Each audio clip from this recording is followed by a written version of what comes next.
Hello guys, welcome back to Lineup. For today's video, we are going to show you how to fix Samsung soundbar display not working.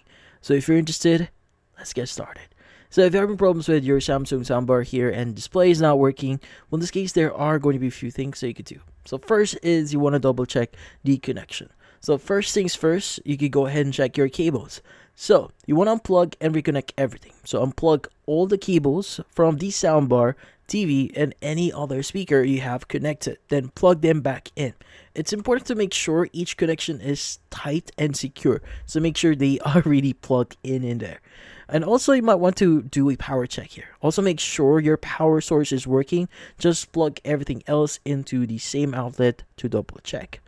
Next is you want to make sure it's not a Bluetooth trouble.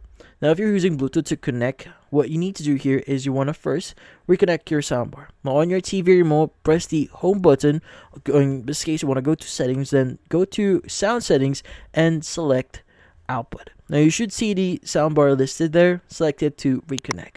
And if that doesn't work, go into Bluetooth settings on your TV, and in this case clear Bluetooth list, then repeat the process and pair the soundbar again.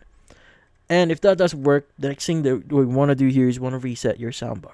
Now, if nothing else actually works here, what you need to do is you want to first do a soft reset. So turn off the soundbar, unplug every cable that you see here, and wait for a few minutes.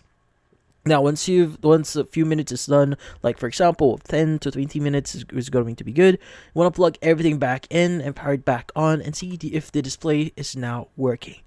And if the soft reset process doesn't work, the next thing you want to do is you want to do a hard reset. You want to turn off the soundbar and unplug it. Then press and hold the play button or play and pause button on the soundbar until you see the INIT or init or a red light flash. Now, from there on, let go of the button, turn the soundbar back on, and check if the display is now working again. But in this case, that's about it. So hopefully this video was able to help you like and subscribe to Lineup. Thank you for watching.